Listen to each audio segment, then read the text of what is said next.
નમસ્તે વિદ્યાર્થી મિત્રો, ધોરણ 9 સામાજિક વિજ્ઞાન। આજે આપણે પ્રકરણ 2ની આપણે શરૂઆત કરવાની છે, જેનું નામ છે પ્રથમ વિશ્વયુદ્ધ અને રશિયન ક્રાંતિ। એટલે કે પ્રથમ વિશ્વયુદ્ધ થવા પાછળના કારણો કયા કયા હતા અને રશિયાની અંદર ક્રાંતિ કઈ થઈ। આ રશિયન ક્રાંતિને આપણે બોલ્શેવિક ક્રાંતિ તરીકે આપણે ઓળખીએ છીએ। શરૂઆતની અંદર આપણે પ્રથમ વિશ્વયુદ્ધ થવા પાછળના કારણો વિશે આપણે જોઈએ તો પ્રાચીન સમયની અંદર જે પશ્ચિમ યુરોપિયન દેશોએ ખાસ કરીને એશિયા અને આફ્રિકા દેશોની આર્થિક, સામાજિક અને સાંસ્કૃતિક રીતે નુકસાન પહોંચાડ્યું। એટલે કે પશ્ચિમ યુરોપિયન જે દેશો હતા એ દેશોએ એશિયા ખંડની અંદર અને આફ્રિકા ખંડની અંદર આવેલા દેશોની અંદર પોતાનું સામ્રાજ્ય સ્થાપ્યું। સામ્રાજ્ય કે પોતાના સંસ્થાનો સ્થાપ્યા અને ત્યાં આગળ પોતાની સત્તા સ્થાપી દીધી હતી।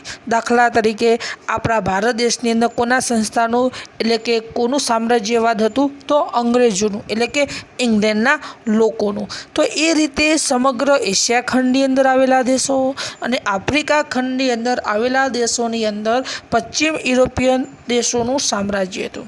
એમણે આ એશિયા અને આફ્રિકન દેશોની અંદર આર્થિક, સામાજિક અને સાંસ્કૃતિક રીતે નુકસાન પહોંચાડવાનું કામ કર્યું। આપણે જોઈએ કે પશ્ચિમ યુરોપિયન દેશોને સામ્રાજ્યવાદ સ્થાપવામાં જે હરીફાઈ થઈ અને આ હરીફાઈને કારણે પછી પ્રથમ વિશ્વયુદ્ધ થયું અને રશિયાની બોલ્શેવિક ક્રાંતિ થઈ। તો જે પશ્ચિમ યુરોપિયન જે દેશો હતા એ દેશોએ હવે એશિયા ખંડની અંદર અને આફ્રિકાની અંદર પોતાનું સામ્રાજ્યવાદ સ્થાપ્યું હતું, સત્તા સ્થાપવી હતી અને એટલા માટે આ યુરોપિયન દેશોની અંદરના અંદર હરીફા થઈ। ઉદાહરણ તરીકે આપણા ભારતમાં આપણે જોઈએ તો ભારત દેશની અંદર અંગ્રેજોએ સત્તા સ્થાપવા માગતા હતા, ફ્રેન્ચો પણ સ્થાપવા માગતા હતા અને પોર્ટુગીઝો પણ સત્તા સ્થાપવા માગતા હતા। તો અંદરના અંદર હરીફાઈ થઈ, જેમાં અંગ્રેજોનો વિજય થયો અને ભારત દેશમાં કોનું સામ્રાજ્ય સ્થાપ્યું? અંગ્રેજોએ। સંસ્થાનો કોને સ્થાપ્યા? અંગ્રેજોએ। તો એ જ રીતે સમગ્ર એશિયા ખંડની અંદર અને સમગ્ર આફ્રિકા ખંડની અંદર પોતાનું સામ્રાજ્ય સ્થાપવા અને પોતાની સત્તા સ્થાપવા માટે પશ્ચિમ યુરોપિયન દેશોની અંદરના અંદર હરીફાઈ થઈ અને આ હરીફાઈ આગળ જઈને પછી પ્રથમ વિશ્વયુદ્ધ અને રશિયાની બોલ્શેવિક ક્રાંતિની અંદર ફેરવાઈ। તો આ પ્રથમ વિશ્વયુદ્ધ થવા પાછળનું કારણ એ હતું કે પશ્ચિમ યુરોપિયન દેશો એમને જ એશિયા અને આફ્રિકાની અંદર પોતાનું સામ્રાજ્ય સ્થાપવું હતું। દરેક દેશને વધુમાં વધુ દેશોની અંદર પોતાની સત્તા સ્થાપવી હતી અને એના કારણે અંદર હરીફાઈ થઈ અને જે પ્રથમ વિશ્વયુદ્ધની અંદર પરિણામી। અને આપણે ખ્યાલ જ છે ત્યાં સુધી એટલું તો આપણી પાસે જ્ઞાન હોય જ છે કે જે પ્રથમ વિશ્વયુદ્ધ જે હતું એ યુરોપિયન દેશોની અંદરના અંદર જ હતું, બીજા કોઈ દેશો એનાની અંદર નહોતા। તો આપણે શરૂઆત કરીએ। પ્રથમ મુદ્દો પશ્ચિમ યુરોપ અને એશિયા અને આફ્રિકાની અંદર સંસ્થાનવાદ, એટલે કે પશ્ચિમ યુરોપિયન દેશોમાં, એશિયાની અંદર અને આફ્રિકાની અંદર કોણે સામ્રાજ્યવાદ સ્થાપ્યું એના વિશે આપણે જોઈએ। તો એશિયા અને આફ્રિકામાં પશ્ચિમ યુરોપિયન રાષ્ટ્રના સંસ્થાનો હતા। તો જે એશિયા ખંડની અંદર, જે આફ્રિકા ખંડની અંદર જે દેશો આવેલા છે ત્યાં આગળ પશ્ચિમ યુરોપના જે રાષ્ટ્રો હતા, જે દેશો હતા એમનું સામ્રાજ્ય હતું, એટલે કે એમના સંસ્થાનો હતા। એમની ત્યાં આગળ સત્તા સ્થપાઈ હતી સમગ્ર એશિયા ખંડની અંદર અને સમગ્ર આફ્રિકા ખંડની અંદર। પણ આ પશ્ચિમ યુરોપિયન રાષ્ટ્રોએ પોતાના પાડોશી દેશોને સામ્રાજ્યવાદનો ભોગ બનાવ્યા હતા। એવું જરૂરી નથી કે પશ્ચિમ યુરોપિયન દેશોએ ફક્ત એશિયામાં અને ફક્ત આફ્રિકાના દેશોની અંદર જ સંસ્થાનો સ્થાપ્યા। પશ્ચિમ યુરોપિયન દેશોએ તો પોતાના પાડોશી દેશોને પણ સામ્રાજ્યવાદનો ભોગ બનાવ્યા, એટલે કે એમને પોતાના પાડોશી દેશોને પણ નહોતા છોડ્યા। એમને પોતાના પાડોશી દેશોમાં પણ પોતાની સત્તા સ્થાપી હતી અને પાડોશી દેશોને ગુલામ બનાવ્યા હતા।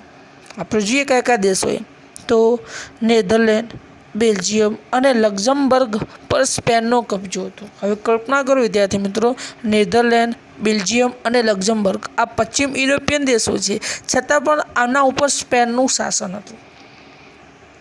શરૂઆતની અંદર જે સ્પેન હતો એ સ્પેન સૌથી શક્તિશાળી હતો અને એટલા માટે જે નેધરલેન્ડ, જે આપણે હોલેન્ડ કહેતા પહેલાં, એ નેધરલેન્ડ, બેલ્જિયમ, લક્ઝમબર્ગ વગેરે દેશો ઉપર કોનું સામ્રાજ્ય હતું? સ્પેનનો કબજો હતો. પરીક્ષામાં 1 માર્ક્સની અંદર આપણે પૂછાશે. આ મુદ્દામાં 1 માર્ક્સ જ આવશે, એટલે યાદ રાખજો ખાસ કે સ્પેનનો કબજો કયા દેશો પર હતો? તો નેધરલેન્ડ, બેલ્જિયમ અને લક્ઝમબર્ગ પર સ્પેનનો કબજો હતો. ત્યારબાદ પોર્ટુગીઝ શાસક બિનવારસનું મૃત્યુ થતાં લોહીના સંબંધના કારણે સ્પેનના રાજા હસ્તક પોર્ટુગલ આવી ગયું. તો જે પોર્ટુગીઝ આપણે નામ સાંભળેલું છે, વાસ્કો દ ગામાવાળું પોર્ટુગીઝ, એ પોર્ટુગીઝનો જે શાસક હતો, એટલે કે એનો જે રાજા હતો, જેનું નામ શું હતું? બિનવારસ, એનું અવસાન થયું, મૃત્યુ પામ્યો. અને એના કારણે લોહીના સંબંધોના કારણે સ્પેનના રાજા હસ્તક પોર્ટુગલ પણ આવી ગયું. એટલે કે પોર્ટુગીઝનો શાસક બિનવારસનું અવસાન થયું. હવે પોર્ટુગીઝની અંદર સત્તા કોને સ્થાપીએ? પ્રશ્ન ઉદ્ભવ પામ્યો. અને એટલા માટે લોહીના સંબંધના કારણે પછી પોર્ટુગીઝની સત્તા કોના હસ્તક જતી રહી? સ્પેનના રાજા હસ્તક જતી રહી. અને આમ પોર્ટુગલમાં પણ શાસન કોનું સ્થપાયું? સ્પેનનું. તો પશ્ચિમ યુરોપિયન દેશોમાં શરૂઆતમાં શક્તિશાળી કોઈ દેશ હોય શરૂઆતની અંદર, તો એ સ્પેન હતો. શરૂઆતમાં એટલા માટે કહેવામાં આવ્યું છે કે 6 દાયકાઓ સુધી બિન યુરોપિયન દેશોમાં સંસ્થાનો સ્થાપવાનો હક માત્ર સ્પેન પાસે જ હતો. તો 6 દાયકાઓ, એક દાયકો એટલે કે 10 વર્ષ, એટલે કે 60 વર્ષ સુધી થયું.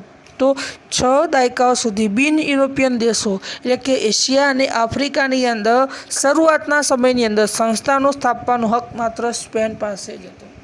તો સૌથી પહેલાં આફ્રિકા અને એશિયાઈ ખંડની અંદર શરૂઆતમાં સંસ્થાનો કોઈએ સ્થાપ્યા હોય 60 વર્ષ સુધી, એ સ્પેન જ હતું. પરીક્ષાની અંદર આ 1 ગુણમાં પૂછાઈ શકે છે, બરાબર. તો આપણે આ તૈયાર કરવાનું છે કે 6 દાયકાઓ સુધી બિન યુરોપિયન દેશોમાં સંસ્થાનો સ્થાપવાનો હક માત્ર સ્પેન પાસે જ હતો. તો શરૂઆતમાં સંસ્થાનો એટલે કે સામ્રાજ્ય, ત્યાં આગળ પોતાની સત્તા સ્થાપી. તો જે બિન યુરોપિયન જે દેશો છે, ત્યાં આગળ 6 દાયકાઓ સુધી સામ્રાજ્ય એટલે કે સત્તાઓ એટલે કે સંસ્થાનો સ્થાપવાનો હક માત્ર કોની પાસે હતો? સ્પેન પાસે જ હતો. એ સિવાય આપણે જોઈએ તો ફ્રાન્સ અને ઓસ્ટ્રિયા છે, ઓસ્ટ્રેલિયા નથી, એટલે એક બાબત ધ્યાન રાખજો. ઓસ્ટ્રિયા એ યુરોપ ખંડની અંદર આવેલો એક નાનો દેશ છે, અને ઓસ્ટ્રેલિયા એક ખંડ અલગ છે. તો ફ્રાન્સ અને ઓસ્ટ્રિયાની પ્રદેશભુકનો શિકાર ઇટાલી અને જર્મની રાજ્યો પણ બન્યા હતા. તો ફ્રાન્સે અને ઓસ્ટ્રિયાએ ઇટાલી અને જર્મનીમાં પણ પોતાની સત્તા સ્થાપી દીધી હતી. તો એવું જરૂરી નથી કે પશ્ચિમ યુરોપિયન દેશોએ ફક્ત એશિયા અને આફ્રિકાની અંદર જ પોતાના સંસ્થાનો સ્થાપ્યા હતા. એમણે તો પોતાના પાડોશી દેશોને પણ નહોતા છોડ્યા. આપણે જોઈ ગયા કે સ્પેનના જે પાડોશી દેશો હતા, નેધરલેન્ડ અને બેલ્જિયમ અને લક્ઝમબર્ગ, ત્યાં આગળ એમણે પોતાનો કબજો જમાવ્યો હતો. ત્યારબાદ પોર્ટુગીઝનો જે શાસક બિનવારસ હતો, એનું અવસાન થયું. તો લોહીના સંબંધને કારણે સ્પેનના રાજા હસ્તક પોર્ટુગલ આવી ગયું હતું. 6 દાયકાઓ સુધી બિન યુરોપિયન દેશોમાં સંસ્થાનો સ્થાપવાનો હક પણ કોની પાસે હતો? સ્પેન પાસે હતો. ફ્રાન્સ અને ઓસ્ટ્રિયાની પ્રદેશભુકનો શિકાર પણ કોણ બન્યા હતા? ઇટાલી અને જર્મન. એટલે કે ફ્રાન્સ અને ઓસ્ટ્રેલિયા પોતાની સત્તાઓ ક્યાં સ્થાપી હતી? ઇટાલી અને જર્મન જેવા રાજ્યોની અંદર સ્થાપી હતી. આ તો પશ્ચિમ યુરોપિયન દેશોની અંદર કઈ કઈ જગ્યાએ પોતાના સંસ્થાનો સ્થાપ્યા એના વિશેનું છે. પણ અમે એક જ વાક્ય યાદ રાખવાનું છે પરીક્ષામાં. આ એક ખાલી જગ્યા વારંવાર પૂછાય છે કે 6 દાયકાઓ સુધી બિન યુરોપિયન દેશોમાં સંસ્થાનો સ્થાપવાનો હક કોની પાસે હતો? તો સ્પેન પાસે હતો. કોની પાસે હતો? સ્પેન પાસે. એક આ બાબત આપણે ખાસ યાદ રાખવાની છે. એમાં કોઈ આ ખોટું નોંધ તરીકે પૂછાતું નથી. પણ હવે જે મુદ્દો આવશે આપણે યાદ રાખવાનો છે કે એશિયામાં સંસ્થાનવાદ એટલે કે આપણા એશિયા ખંડની અંદર કયા દેશોએ પોતાનું સામ્રાજ્યવાદ સ્થાપ્યું એટલે કે સત્તાઓ સ્થાપી, એના વિશે આપણે જોઈએ. તો ઇંગ્લેન્ડે ભારતમાં સત્તા સ્થાપ્યા બાદ શ્રીલંકા, મ્યાનમાર, સિંગાપુર અને મલાયામાં સામ્રાજ્ય સ્થાપ્યું. તો અંગ્રેજોએ એશિયાની અંદર સૌથી પહેલાં ભારતમાં સત્તા સ્થાપી, એટલે કે અંગ્રેજોએ. ત્યારબાદ પછી એમણે ઇંગ્લેન્ડની અંદર પોતાની સત્તા સ્થાપી, ત્યાંથી આગળ વધ્યા મ્યાનમારની અંદર સત્તા સ્થાપી, ત્યાંથી આગળ વધ્યા સિંગાપુરમાં પોતાની સત્તા સ્થાપી, ત્યાંથી આગળ વધ્યા મલાયાની અંદર પોતાની સત્તા એટલે કે સામ્રાજ્ય સ્થાપ્યું.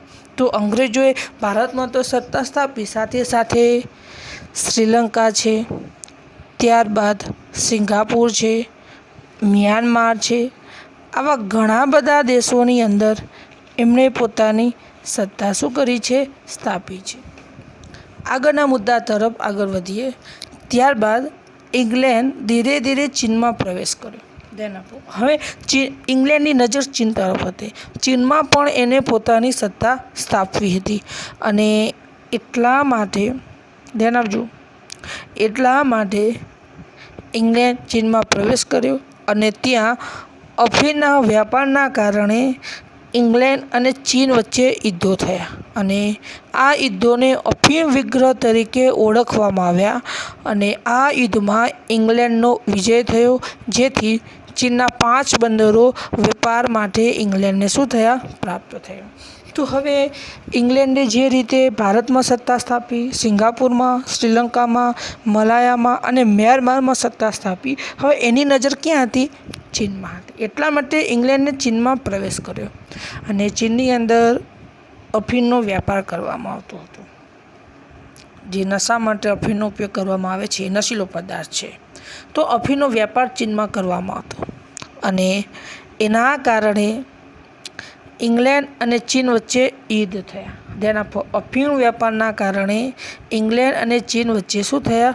યુદ્ધો થયા અને આ યુદ્ધને અફીણ વિગ્રહ તરીકે ઓળખવામાં આવે છે, કારણ કે ઇંગ્લેન્ડની ઈચ્છા એવી હતી કે જો અફીણનો જે વેપાર કરવામાં આવે છે એ વેપાર અમારા હસ્તક આવી જાય તો એમાંથી અમે વધુમાં વધુ નફો મેળવી શકીએ. એટલા માટે અફીણનો વેપાર જે ઇંગ્લેન્ડ ચીન પાસેથી હડપવા માગતું હતું અને એટલા માટે ચીન અને ઇંગ્લેન્ડ વચ્ચે યુદ્ધ થયા. યુદ્ધને અફીણ વિગ્રહ તરીકે ઓળખવામાં આવે અને આ યુદ્ધમાં ઇંગ્લેન્ડનો વિજય થયો, જેથી ચીનના 5 મોટા બંદરો વેપાર માટે ઇંગ્લેન્ડને શું થયા? પ્રાપ્ત થયા. પરીક્ષામાં આ મોસ્ટ આઈએમપી છે, આ 2 ગુણમાં પૂછાશે. બરાબર છે કે અફીણ વિગ્રહ અને આખો પ્રશ્ન 3 માર્ક્સમાં પૂછાશે, પણ એવું પૂછાતું હોય છે કે અફીણ વિગ્રહ કોની કોની વચ્ચે થયા હતા? તો અફીણ વિગ્રહ ઇંગ્લેન્ડ અને ચીન વચ્ચે થયા હતા, જેમાં ઇંગ્લેન્ડનો વિજય થયો. આથી ચીનના 5 બંદરો વેપાર માટે ઇંગ્લેન્ડને પ્રાપ્ત થયા હતા. તો યાદ રાખજો, અફીણ વિગ્રહ કોની કોની સાથે થયો હતો? તો અફીણ વિગ્રહ ઇંગ્લેન્ડ અને ચીન વચ્ચે થયો હતો, જેમાં ઇંગ્લેન્ડનો વિજય થયો હતો અને જેથી ચીનના 5 બંદરો ઇંગ્લેન્ડને વેપાર માટે પ્રાપ્ત થયા. તો આપણે જોઈ શકીએ છીએ કે એશિયાની અંદર ઇંગ્લેન્ડને ભારત છે, શ્રીલંકા, મ્યાનમાર, સિંગાપુર, મલાયામાં અને અફીણ વિગ્રહની સાથે સાથે એણે ચીનમાં 5 બંદરો પણ ઇંગ્લેન્ડે જીતી લીધા હતા. તો આ રીતે ઇંગ્લેન્ડે એશિયા ખંડની અંદર મોટાભાગના પ્રદેશોમાં પોતાની સત્તા સ્થાપી. ત્યાર પછી આગળ આપણે જોઈએ, પશ્ચિમ એશિયાના રણ વિસ્તારમાં અઢળક ખનિજ તેલ પ્રાપ્ત થતું.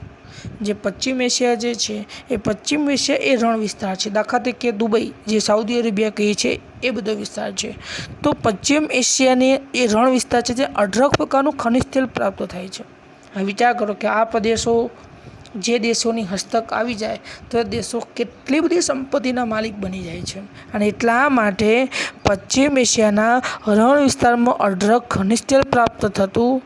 તેથી ઇંગ્લેન્ડ, જર્મની, રશિયા, અમેરિકાએ Iran, Iraq, Kuwait, Saudi Arabia અને બહેરીનમાં સંસ્થાનો સ્થાપી દીધા.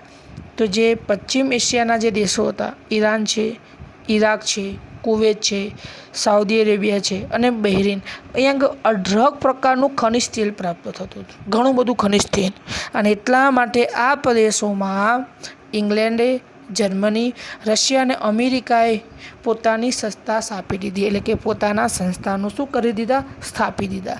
તો વિદ્યાર્થી મિત્રો, આપણે જોઈ ગયા કે પશ્ચિમ એશિયા ના જે દેશો છે એ મોટાભાગે રણ વિસ્તાર ધરાવે છે, પણ રણ વિસ્તાર હોવા છતાં પણ ત્યાંની જમીનમાંથી અઢળક પ્રકારનું ખનિજ તેલ પ્રાપ્ત થાય છે.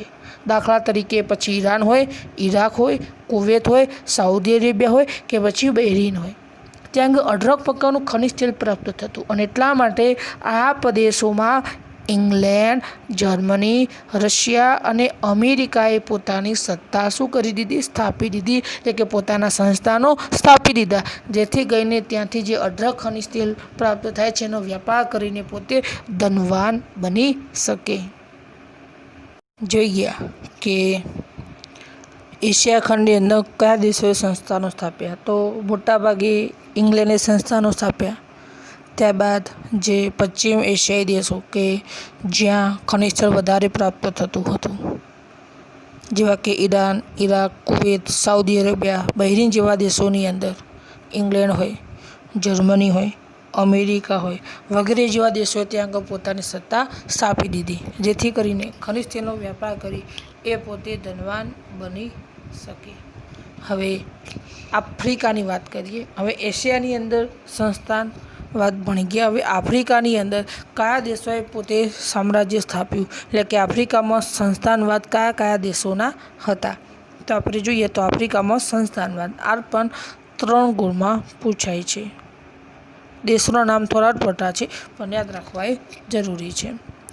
15મી સદીના અંત ભાગમાં આફ્રિકાના દક્ષિણ ભાગમાં સૌપ્રથમ ડચ પ્રજાએ સંસ્થાન સ્થાપ્યું. તો 15મી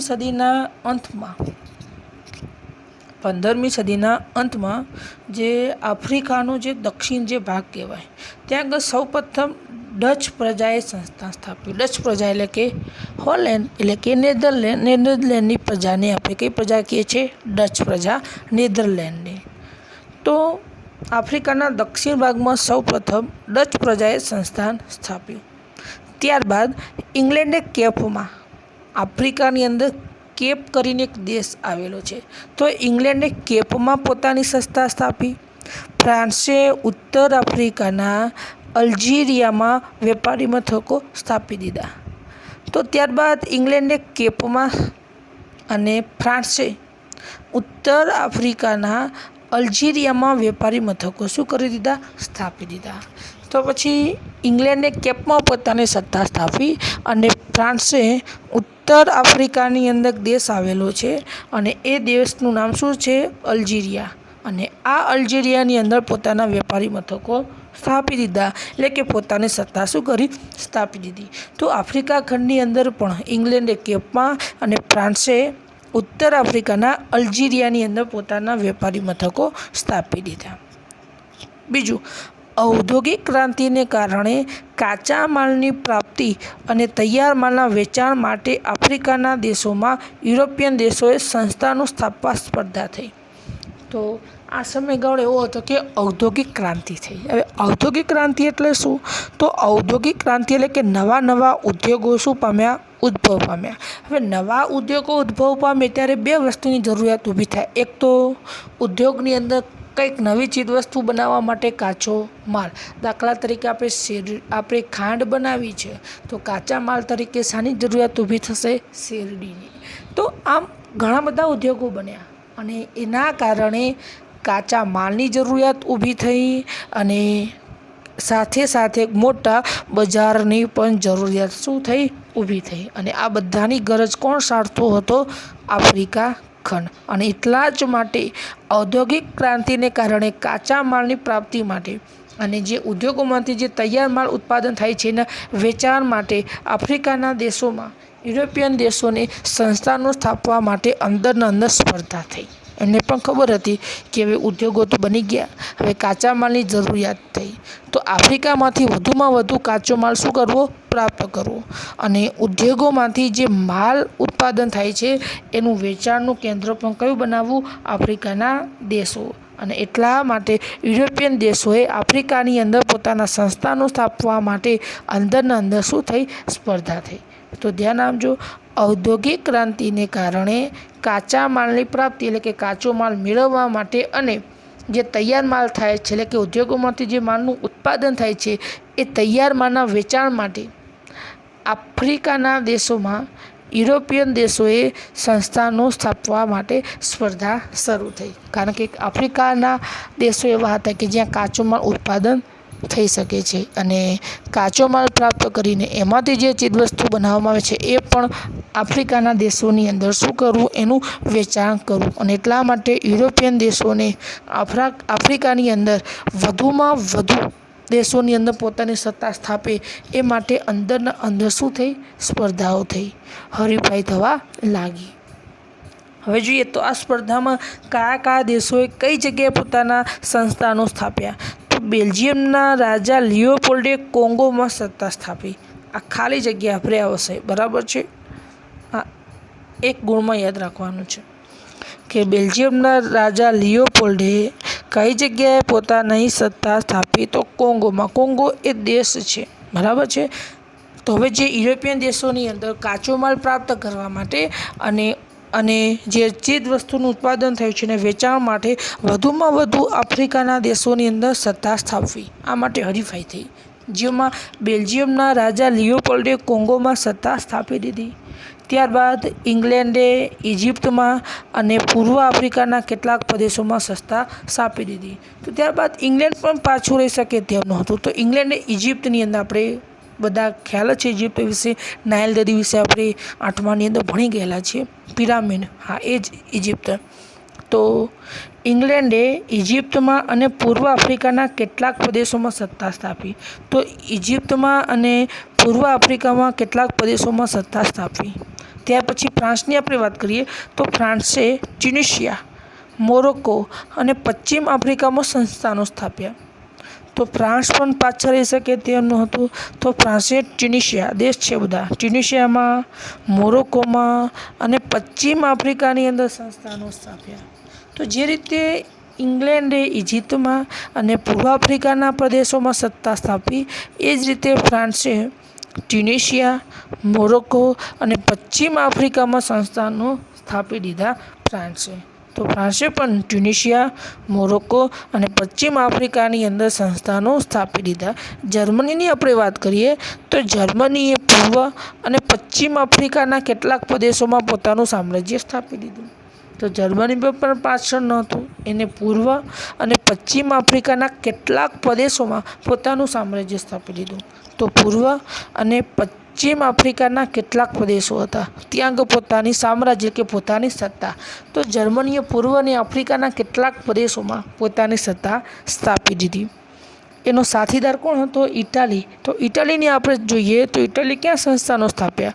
તો એ જ રીતે ઇટાલીએ રાતા સમુદ્રની આજુબાજુના પ્રદેશો કબજે કર્યા. તો જે ઇટાલી હતો એ ઇટાલીએ રાતા સમુદ્રની આજુબાજુના પ્રદેશો કબજે કર્યા. તમે વિશ્વનો નકશો જો તેમાં રાતો સમુદ્ર આપણે 8માની અંદર નકશાની અંદર દર્શાવેલો હતો. તે જે રાતો સમુદ્ર જે છે ને આજુબાજુના પ્રદેશો ઇટાલીએ કબજે કર્યા. તો આપણે જોઈએ છીએ કે આફ્રિકાના મોટાભાગના પ્રદેશો ઉપર આ યુરોપિયન દેશોનું સામ્રાજ્ય સ્થપાઈ ગયું. અને ત્યારબાદ થયું એવું કે જર્મની અને ઇટાલીનું એકીકરણ થયું. તો જર્મની અને ઇટાલીએ બંને એકીકરણ એટલે કે બંને સાથે આવી ગયા. અને ત્યારબાદ તો જર્મનીએ ઔદ્યોગિકરણ, વ્યાપારીકરણ અને સંસ્થાનીકરણમાં ઝંપલાવ્યું. તો જર્મનીએ વધુમાં વધુ ઉદ્યોગો સ્થાપ્યા, વધુમાં વધુ વ્યાપારીકરણ કર્યું, ત્યારબાદ વધુમાં વધુ પોતાની સત્તા સ્થાપી અને પરિણામે પછી આગળ જઈને આ પ્રથમ વિશ્વયુદ્ધ થયું. તો પ્રથમ વિશ્વયુદ્ધ થવા પાછળનું કારણ હતું કે આ સંસ્થાનો સ્થાપવા માટે, સત્તા સ્થાપવા માટે દરેક દેશને ખબર હતી કે પોતાની સત્તા જેટલા દેશોમાં વધુ સ્થપાશે એટલો જ ફાયદો એ દેશને થશે. અને એટલા માટે આપણે જોઈ શકીએ છીએ કે આફ્રિકાના મોટાભાગના દેશોની અંદર પોતાની સત્તા સ્થપાઈ ગઈ હતી. પણ એક માર્ક્સમાં પણ યાદ રાખવાનું છે કે કયા બે દેશોનું એકીકરણ થયું? તો જર્મની અને ઇટાલીનું એકીકરણ થયું. બીજું ખાલી જગ્યામાં આ પણ યાદ રાખવાનું છે કે ઇટાલીએ કયા પ્રદેશો કબજે કર્યા? તો ઇટાલીએ રાતા સમુદ્રની આજુબાજુના પ્રદેશો કબજે કર્યા હતા. બરાબર છે. બીજું, બેલ્જિયમના રાજા લિયોપોલ્ડે કયો પ્રદેશ કબજે કર્યો? કોંગોમાં. બરાબર છે. બાકી આપણે બધાને યાદ છે ઇંગ્લેન્ડે કેપમાં, ફ્રાન્સે ઉત્તર આફ્રિકાના અલ્જેરિયામાં વેપારી મથકો સ્થાપ્યા. બેલ્જિયમના રાજા લિયોપોલ્ડે કોંગોમાં, ત્યારબાદ ઇંગ્લેન્ડે ઇજિપ્તમાં અને પૂર્વ આફ્રિકાના પ્રદેશોમાં સત્તા સ્થાપવી. ફ્રાન્સે ટ્યુનિશિયા, મોરોક્કો અને પશ્ચિમ આફ્રિકામાં સંસ્થાનો સ્થાપ્યા. સંસ્થાનો તમને યાદ ન રહે તો સત્તા પણ લખી શકાય. જર્મનીએ પૂર્વ અને પશ્ચિમ આફ્રિકાના કેટલાક પ્રદેશોમાં પોતાનું સામ્રાજ્ય એટલે કે સત્તા સ્થાપી. એ જ રીતે ઇટાલીએ રાતા સમુદ્રની આજુબાજુના પ્રદેશો કબજે કર્યા. તમે આટલા મેઇન પોઈન્ટો યાદ રાખો તો પણ ચાલે. હવે આગળના મુદ્દા તરફ આગળ વધીએ. પ્રથમ વિશ્વયુદ્ધના પરિબળો. તો પ્રથમ વિશ્વયુદ્ધના પરિબળો કયા કયા હતા અને કયા પરિબળોને કારણે પ્રથમ વિશ્વયુદ્ધ થયું? પણ એ પરિબળો જોતાં શરૂઆતની અંદર એક સંધિ થઈ, ફ્રેન્કફર્ટની સંધિ. અને એવું કહેવામાં આવે છે કે ફ્રેન્કફર્ટની સંધિ આ પ્રથમ વિશ્વયુદ્ધનું કારણ બની. તો આ ફ્રેન્કફર્ટની સંધિ શું છે? અને પારિભાષિક શબ્દોની અંદર પૂછાય છે કે ફ્રેન્કફર્ટ વિશે ટૂંકમાં માહિતી આપો. તો આ ફ્રેન્કફર્ટ એ શું છે? એક પ્રકારની સંધિ છે. હવે કેવા પ્રકારની સંધિ છે એના વિશે આપણે અભ્યાસ કરીએ, એટલે કે એના વિશે આપણે ભણવાનું છે. તો આપણે જોઈએ તો ફ્રેન્કફર્ટની સંધિ, તો ધ્યાન રાખજો ખાસ. 1 ઓગસ્ટ 1914ના રોજ પ્રથમ વિશ્વયુદ્ધનો પ્રારંભ થઈ ગયો. તો પ્રથમ વિશ્વયુદ્ધની શરૂઆત 1 ઓગસ્ટ 1914ના રોજ પ્રથમ વિશ્વયુદ્ધની શરૂઆત થઈ ગઈ. 1871માં જર્મનીએ સેડાનની લડાઈમાં ફ્રાન્સને પરાજય આપ્યો. યાદ રાખજો, જેમ પ્લાસીનું યુદ્ધ, બક્સરનું યુદ્ધ થયું, એ રીતે સેડાનની લડાઈ થઈ. સેડાનની લડાઈ કોની વચ્ચે થઈ? જર્મની અને ફ્રાન્સ વચ્ચે 1871માં. અને આ લડાઈમાં ફ્રાન્સનો શું થયો? પરાજય થયો. અને એટલા માટે પરાજિત ફ્રાન્સને એક સંધિ કરવી પડી. અને આ સંધિનું નામ શું હતું? ફ્રેન્કફર્ટની સંધિ. તો જે 1871માં સેડાનની લડાઈ થઈ અને આ લડાઈમાં કોની વચ્ચે થઈ? જર્મની અને ફ્રાન્સ વચ્ચે, જેમાં ફ્રાન્સનો પરાજય થયો. અને એટલા માટે પરાજિત ફ્રાન્સને એક સંધિ કરવી પડી અને આ સંધિનું નામ શું આપ્યું? ફ્રેન્કફર્ટની. હવે આ સંધિમાં શું હતું એના વિશે આપણે જોઈએ. તો આ સંધિ પ્રમાણે ફ્રાન્સે યુદ્ધ દંડ તરીકે પોતાના 2 પ્રદેશો જેવા કે આલ્સેસ અને લોરેન્સ, આ બંને પ્રદેશો જર્મનીને આપવા. તો જે સેડાનની લડાઈમાં ફ્રાન્સનો પરાજય થયો જર્મની સામે, એટલા માટે પરાજિત ફ્રાન્સ સાથે એક સંધિ કરવામાં આવી. એ સંધિનું નામ શું આપવામાં આવ્યું? ફ્રેન્કફર્ટની સંધિ. તો ફ્રેન્કફર્ટની સંધિ. અને આ સંધિમાં શું હતું? તો આ સંધિ પ્રમાણે ફ્રાન્સને યુદ્ધ દંડ, કારણ કે ફ્રાન્સનો પરાજય થયો એટલે એને યુદ્ધ દંડ થયો. અને આ યુદ્ધ દંડ તરીકે પોતાના 2 પ્રદેશો જેવા કે આલ્સેસ અને લોરેન્સ, આ બંને પ્રદેશો જર્મનીને આપવા પડ્યા.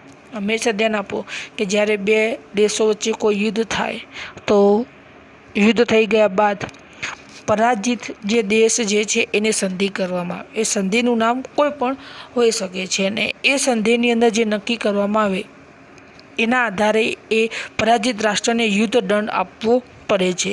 તો આપણે જોઈ ગયા કે 1871માં સેડાનની લડાઈ થઈ હતી જર્મની અને ફ્રાન્સ વચ્ચે, જેમાં ફ્રાન્સનો પરાજય થયો. અને એટલા માટે પરાજિત ફ્રાન્સ સાથે એક સંધિ કરવામાં આવી જેનું નામ હતું ફ્રેન્કફર્ટની સંધિ. અને આ સંધિ પ્રમાણે ફ્રાન્સે યુદ્ધ દંડ તરીકે પોતાના 2 પ્રદેશો જેવા કે આલ્સેસ અને લોરેન્સ, આ બંને પ્રદેશો જર્મનીને આપવા પડ્યા.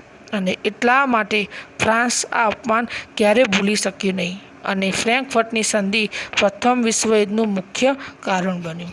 તો જે રીતે ફ્રેન્કફર્ટની સંધિ અનુસાર ફ્રાન્સને જે આલ્સેસ અને લોરેન્સ, આ બંને પ્રદેશો યુદ્ધ દંડ તરીકે કોને આપવા પડ્યા?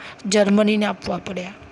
એના કારણે ફ્રાન્સની અંદર બદલાની ભાવના ઉદ્ભવ પામે, કારણ કે ફ્રાન્સના 2 પ્રદેશો જર્મની પડાવીને લઈ ગયો. એટલા માટે ફ્રાન્સને જે અપમાન થયું, અપમાન ક્યારેય ભૂલી શક્યું નહીં. અને ફ્રાન્સને એક બદલાની ભાવના ઉદ્ભવ પામી. અને આ ફ્રેન્કફર્ટની સંધિ પ્રથમ વિશ્વયુદ્ધનું મુખ્ય કારણ પણ બન્યું હતું. કારણ કે પ્રથમ વિશ્વયુદ્ધની અંદર ફ્રાન્સ અને જર્મની આમને સામને આવી ગયા, કારણ કે ફ્રાન્સને એક બદલાની ભાવના હતી. કારણ કે જર્મનીએ ફ્રાન્સના 2 પ્રદેશો પડાવી લીધા હતા, આલ્સેસ અને લોરેન્સ, અને ફ્રાન્સ કોઈપણ સંજોગોની અંદર આ બંને પ્રદેશો પાછા મેળવવા માગતું હતું. અને હવે પ્રથમ વિશ્વયુદ્ધની અંદર સમય આવી ગયો હતો કે ફ્રાન્સ પોતાનો બદલો લઈ શકે, ને એટલા માટે ફ્રેન્કફર્ટની સંધિને પ્રથમ વિશ્વયુદ્ધનું મુખ્ય કારણ કહી શકાય છે. પરીક્ષામાં પ્રશ્ન પૂછાય કે ફ્રેન્કફર્ટની સંધિને પ્રથમ વિશ્વયુદ્ધનું કારણ શા માટે કહેવામાં આવે, અથવા એવું પણ પૂછાય કે ફ્રેન્કફર્ટની સંધિ વિશે ટૂંકમાં માહિતી આપો. અને એવું પણ પૂછાય કે સેડાનની લડાઈ કોની વચ્ચે થઈ, એનું શું પરિણામ આવ્યું. આ મોસ્ટ આઈએમપી છે, તૈયાર કરવાનો છે, ને આવશે 100%. તો યાદ રાખવાનું, 1871માં જર્મની અને ફ્રાન્સ વચ્ચે સેડાનની લડાઈ થઈ, જેમાં ફ્રાન્સનો પરાજય થયો, જેથી ફ્રાન્સ સાથે એક સંધિ કરવામાં આવી, જેનું નામ હતું ફ્રેન્કફર્ટની સંધિ. અને આ સંધિ પ્રમાણે ફ્રાન્સને યુદ્ધ દંડ તરીકે 2 પ્રદેશો જેવા કે આલ્સેસ અને લોરેન્સ, આ બંને પ્રદેશો જર્મનીને આપવા પડ્યા. કયા 2 પ્રદેશો? તો આલ્સેસ અને લોરેન્સ બંને પ્રદેશો ફ્રાન્સે કોને આપ્યા? જર્મનીને આપવા પડ્યા હતા. પરીક્ષામાં એવું પણ પૂછાય કે ફ્રેન્કફર્ટની સંધિ અનુસાર ફ્રાન્સે કયા 2 પ્રદેશો જર્મનીને યુદ્ધદંડ સ્વરૂપે આપવા પડ્યા? આલ્સેસ અને લોરેન્સ, આ બંને પ્રદેશો જર્મનીને આપવા પડ્યા. અને ત્યારબાદ ફ્રાન્સના મનમાં પણ એક બદલાની ભાવના ઉદ્ભવ પામી, અને એટલા માટે એવું કહેવામાં આવે છે કે ફ્રેન્કફર્ટની સંધિ પણ પ્રથમ વિશ્વયુદ્ધનું મુખ્ય કારણ હતું. હવે પ્રથમ વિશ્વયુદ્ધના બીજા ઘણા બધા પરિબળો છે, એ હવે પછીના પીરિયડમાં આપણે જોઈશું.